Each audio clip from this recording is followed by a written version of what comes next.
बिस्मिल्लाहिर्रहमानिर्रहीम, अस्सलाम वालेकुम। आप देख रहे हैं स्पोर्ट्स फ्लिक्स में हूं शफीक। तो जनाब, Pakistan versus Australia ODI series का अख्ताम 2-1 से हुआ। पाकिस्तान ने यह सीरीज 22 साल के बाद अपने नाम की और अब T20 सीरीज का आगाज जो कि 14 तारीख से होने जा रहा है। 3 T20 हैं। लेट्स सी इसमें किस तरह की परफॉर्मेंसेज रहती हैं। कुछ खिलाड़ियों को इन किया गया, कुछ को आउट किया गया, कुछ नए चेहरे भी हमें देखने को मिलेंगे। लेकिन इस ओडीआई सीरीज में जनाब हमने ये देखा कि जो अबूरी कोच थे जेसन गिल्स्पी, उनकी जानिब से एक स्टेटमेंट सामने आया। उन्होंने कहा कि जनाब ऑस्ट्रेलिया ने इस सीरीज को इतना कोई बॉदर नहीं किया, कोई हाईलाइट नहीं किया, इसकी प्रॉपर कैंपेन नहीं चलाई क्योंकि इसको इतना सीरियस नहीं ले रहे थे। ऑन दी अदर हैंड हमने देखा कि बॉर्डर गावस्कर ट्रॉफी जो है फोकस मेन उस पर था। आईसीसी टेस्ट चैंपियनशिप के हवाले से बड़ी इंपॉर्टेंट सीरीज है इंडिया के लिए भी और ऑस्ट्रेलिया के लिए भी। इंडिया को 4 लगातार मैचेस जीतने हैं, तभी वो उसके फाइनल तक रसाई उसकी मुमकिन है। अदरवाइज उन्हें हो सकता है कि वो फाइनल की दौड़ से बाहर हो जाए।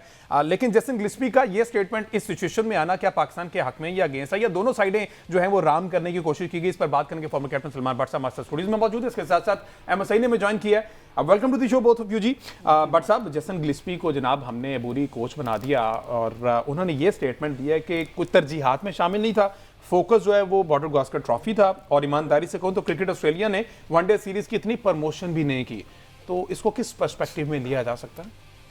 देखिए, इसका बेहतर तो तब बताया जा सकता है जब आपको ये मालूम हो कि सवाल क्या हुआ उनसे, जिसके जवाब में उन्होंने ये सारी बातें कही हैं। So I think it is very important to know what was the question which was asked और कॉन्टेक्स्ट क्या था जिसमें ये बात हुई है।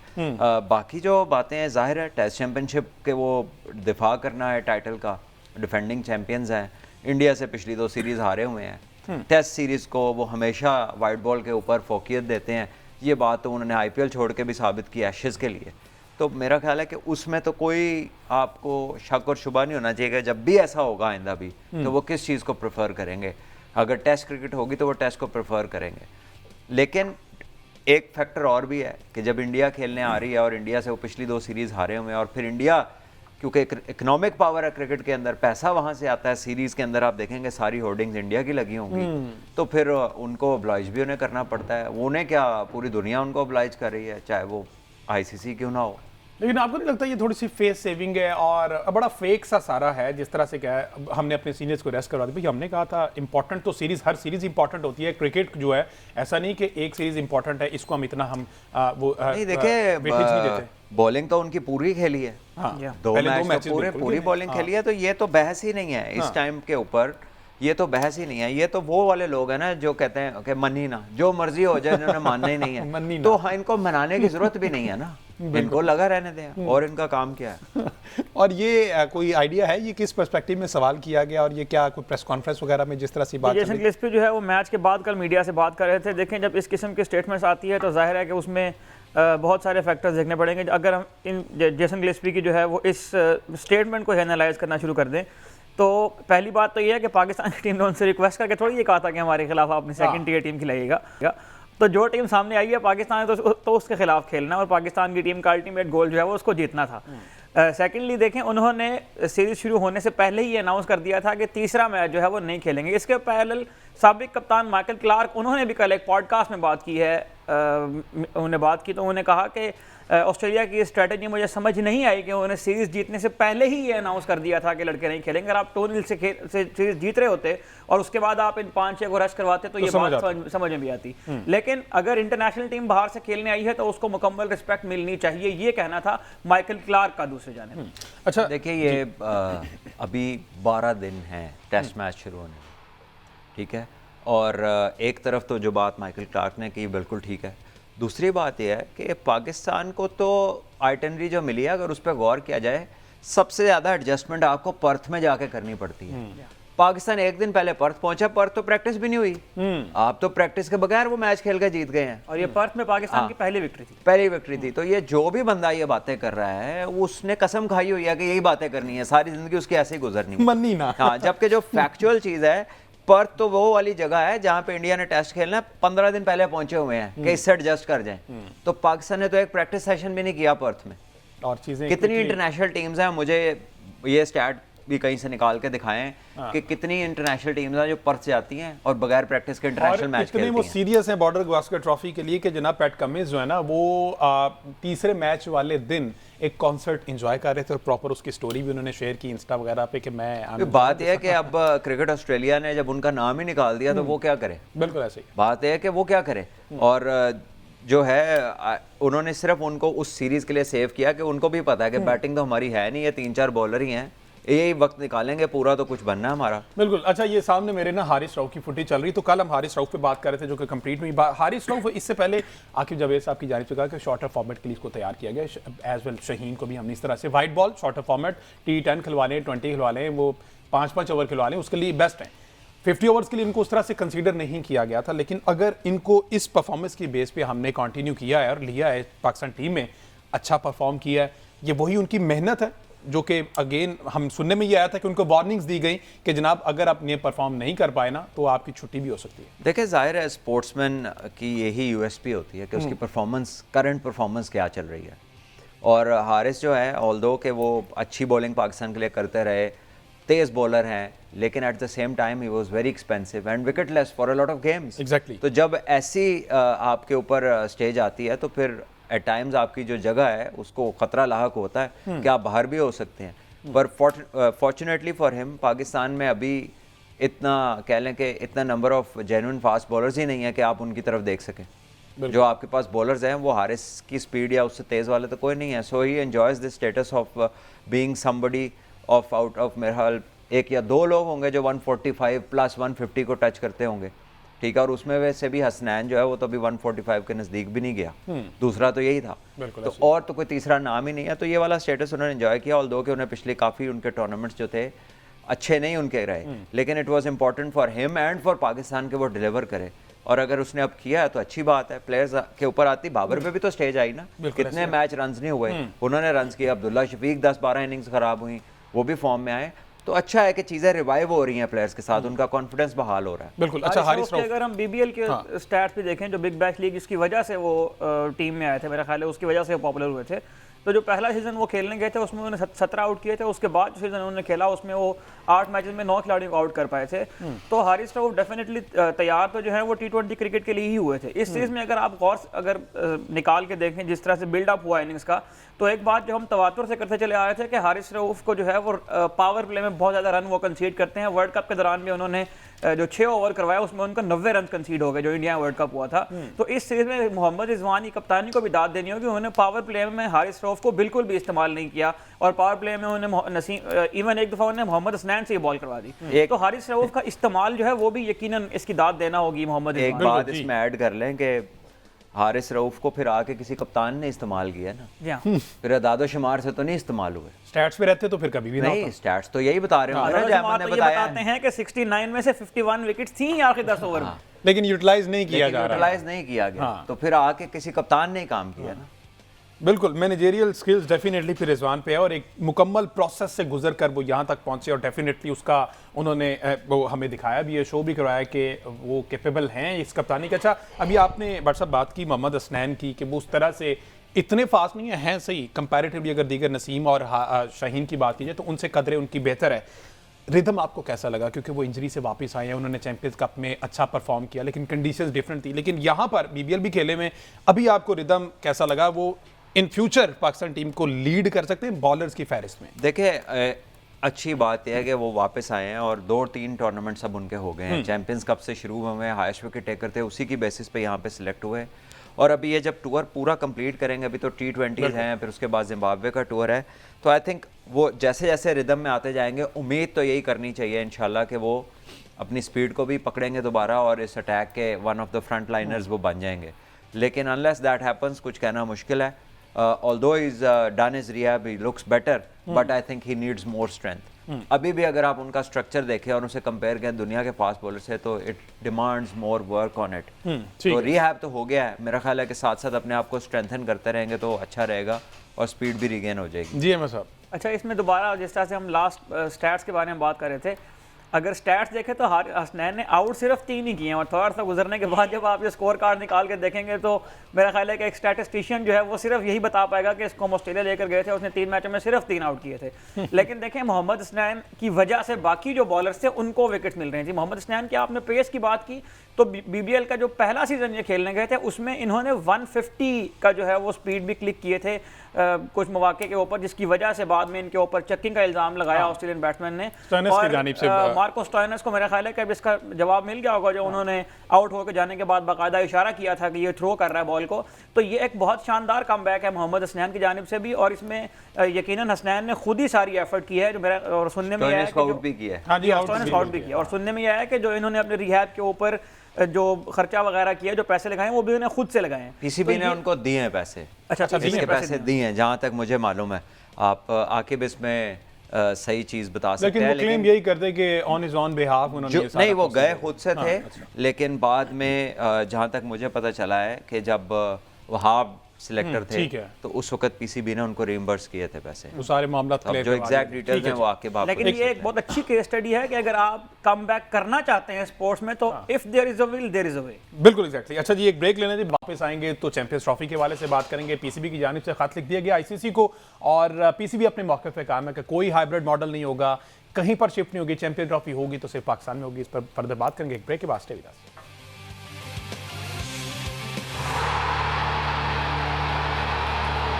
Welcome back ji. बात हो रही है पाकिस्तान क्रिकेट के हवाले से। चैंपियंस ट्रॉफी 2025 का इनेकाद पाकिस्तान में होना था और ये सारी चीज़ें स्मूथली चल रही थी पाकिस्तान में। जो स्टेडियम्स के रेनोवेशन का काम चल रहा था, और मीनवाइल जो खबर आई इंडिया के हवाले से कि इंडिया ट्रैवल नहीं करेगा पाकिस्तान, और उन्होंने आईसीसी को खत लिख दिया। पाकिस्तान की जानिब से भी अब ये मौक़िफ़ तैयार किया जा रहा है कि आईसीसी को खत लिख दिया गया है। जो इशूज़ चल रहे हैं उस पर सलमान भट्ट साहब पीसीबी की जानिब से बड़ा स्ट्रॉन्ग स्टांस लिया गया कि कुछ भी हो जाए, ना तो हाइब्रिड मॉडल होगा, ना ये कहीं मूव होगी। अगर चैंपियंस ट्रॉफी होगी तो पाकिस्तान में ही होगी। इंडिया आना चाहे मोस्ट वेलकम, नहीं तो फिर नहीं। तो ये जो खत लिख दिया गया है, इस पर आप समझते हैं आईसीसी इसको कोई सीरियस लेगा? देखिए, मालूम नहीं है कि उसमें क्या लिखा गया है। जो मैंने सुना है वो तो ये है कि उनसे एक्सप्लेनेशन मांगी गई है कि आप बताएं कि इंडिया ने किस बेसिस पे आने से मना किया। बिकॉज मना किया है ना, उन्हें ओरली मना किया, तो उनसे राइटिंग में मांगा गया कि जी किस बेसिस पे।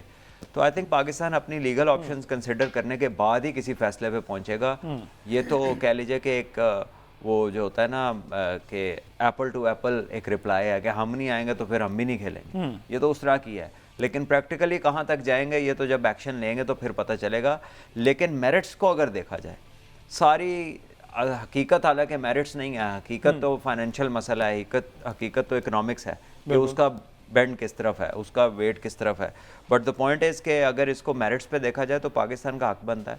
और इंडिया जो है उसने हमेशा यही किया, और पाकिस्तान ने हमेशा जो है कह ले कि आगे बढ़ चढ़ के इस क्रिकेट को रिवाइव करने की कोशिश किया, चाहे वो बायलैटरल हो, चाहे वो वर्ल्ड कप्स हो, एशिया कप हो, पाकिस्तान ने हमेशा मानी है।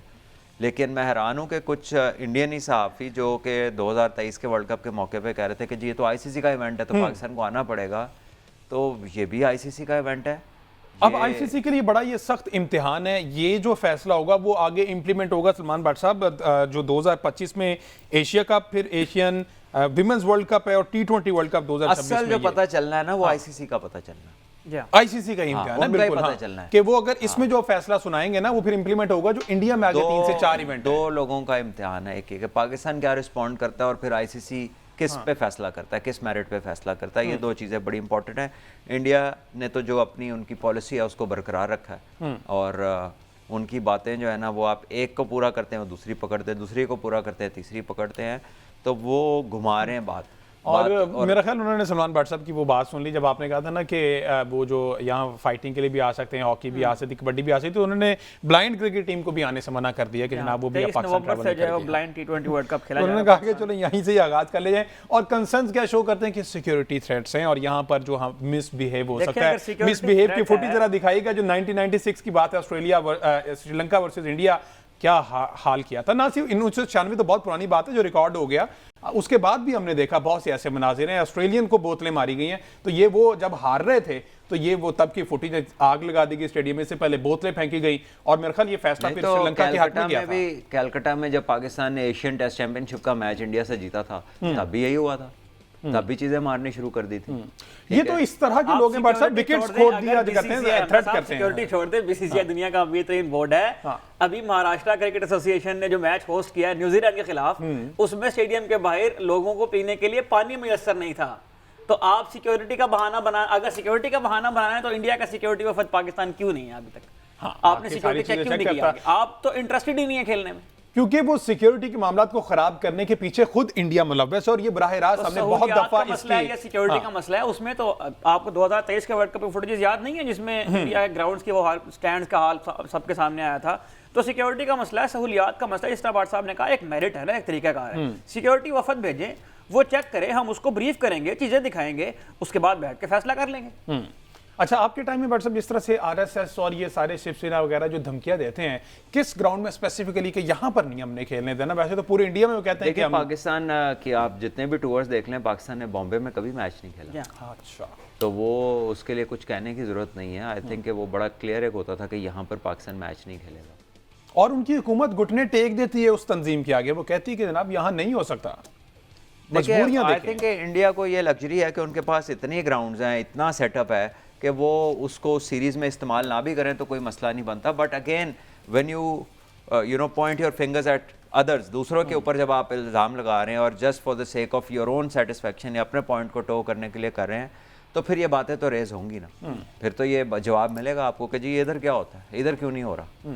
तो आई गेस कि ये तो जितनी दफा पाकिस्तान को वहां पर नहीं खेलने देगा, क्या पाकिस्तान ने ऐसे कोई कंसर्न शो किए कभी? कभी भी नहीं किया। मैं आपको बताऊं कि हम लोग कोचिन में मैच के लिए जा रहे थे तो हमारी बस पे एक बड़ा सा पत्थर आके लगा था, उसका शीशा टूटा अच्छा। था। हाँ जी बिल्कुल। हाँ। मैं बस में था, इंजी भाई पूरी टीम बस में तो थी। इसके बावजूद कभी पाकिस्तान की जानिब उस वक्त भी देखे, हाँ, वहाँ के भी लोग हमें पूरी सिक्योरिटी देते थे, बड़ी शानदार सिक्योरिटी थी, जैसे हम फुल प्रूफ देते हैं उन्हें भी हमें देती। अगर कभी हमने मॉल जाना है, किसी जगह जाना है, तो वो पूरी जगह को पहले सील कराते थे कि वो 2-2.5 घंटे के लिए सिर्फ पाकिस्तान की टीम ही अंदर होती थी उसके। तो वो इस किस्म का प्रोटोकॉल था और पाकिस्तान भी उतना ही प्रोटोकॉल देता है।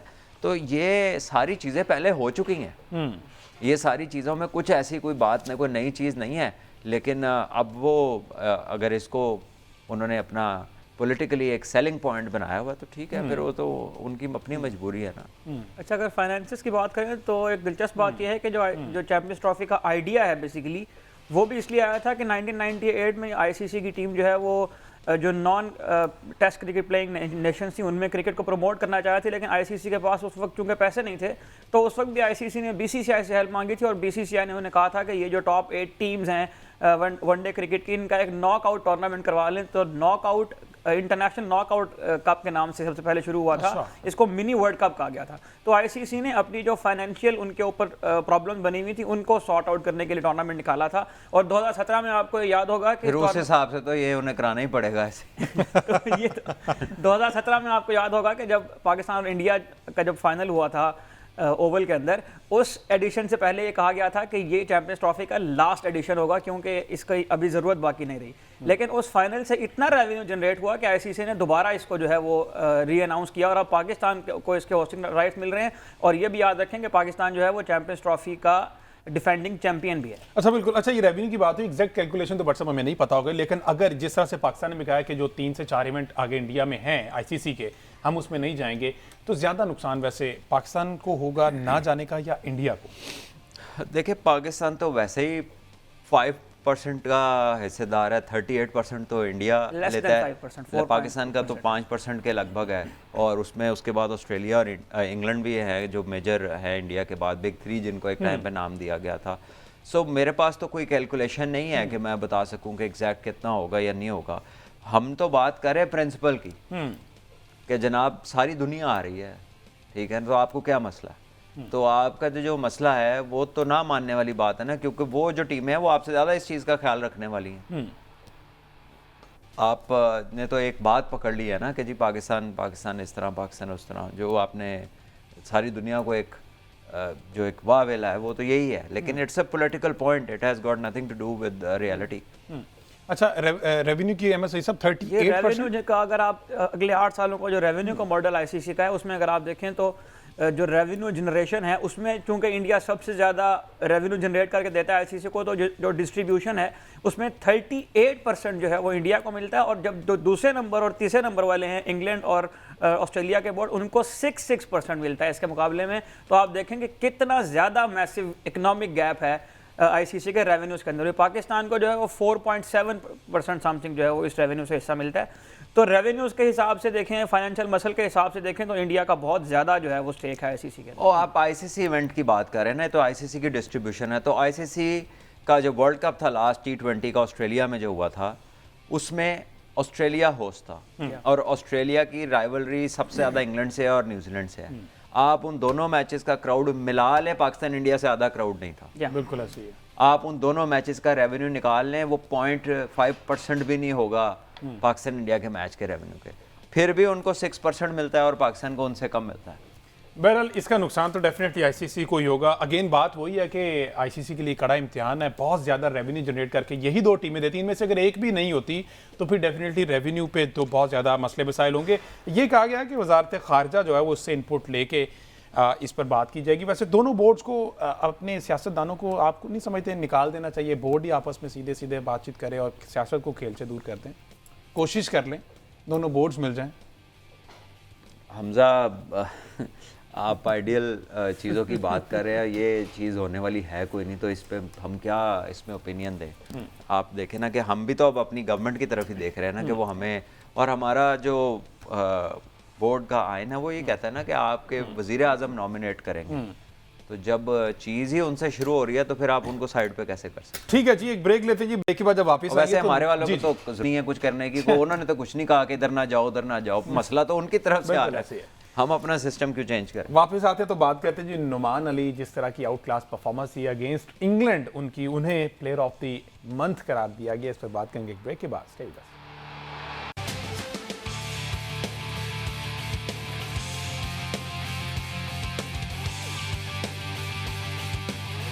Welcome back ji. बात हो रही पाकिस्तान क्रिकेट के हवाले से, हमने चैंपियंस ट्रॉफी पे जो मामला चल रहे थे उस पर बात की, और अब एक जो अच्छी खबर वो ये है नुमान अली के लिए अच्छी खबर, जिस तरह से इंग्लैंड के खिलाफ सीरीज हमने 2-1 से जीती है और मुल्तान का वो स्टेडियम था जहां पर आगाज़ किया गया, उसके बाद पिंडी में भी नुमान अली ने आउट क्लास साजिद खान के साथ मिलकर जो है वो इंग्लिश शेरों को ढेर कर दिया। तो अब नुमान अली को ICC player of the month करार दे दिया गया है, जो कि सलमान भट्ट साहब इससे बड़ा इख्तलाफ करते हैं कि ये कैटेगरी होनी नहीं चाहिए थी। वजह जरा आप भट्ट साहब खुद ही बता दें कि ये क्यों कैटेगरी नहीं होनी चाहिए। ये बात तो वर्ल्ड कप से भी पहले के दिनों की है कि जब इसमें आर्ग्यूमेंट ये है कि प्लेयर ऑफ द मंथ जब आप किसी को देते हैं तो जो टीम उस वक्त क्रिकेट नहीं खेल रही होती तो उसके प्लेयर तो बीच में काउंट ही ना करें। सो व्हेन यू से international player of the month तो ऐसे लगता है कि जो दो मुल्क खेल रहे हैं उन्हीं में से कोई होगा ना, बाकियों का तो मौका ही नहीं है। हाँ। तो एक इररेलेवेंट चीज़ है बट एक मार्केटेबल चीज़ है। पहले ये होता था कि ICC team of the year बनती थी तो पूरी जो एक साल की परफॉर्मेंसेज है ना उसके बाद आप वो 12 पीपल अनाउंस होते थे जो उस टीम का हिस्सा होंगे और उन्हें एक आईसीसी की तरफ से एक कैप मिलती थी जैसे टेस्ट कैप होती है, वो फ्रेम करके बड़ी खूबसूरत तरीके से दी जाती थी और साथ स्टैट्स आते थे कि पूरे साल में इनकी ये परफॉर्मेंसेज हैं। ऑल्दो का ये आउटस्टैंडिंग परफॉर्मेंस है, परफॉर्मेंस तो डिज़र्व करती है, चाहे ये इस परफॉर्मेंस पे उस टीम के लिए भी कंटेंडर बन जाए आगे इनकी परफॉर्मेंसेज चल के।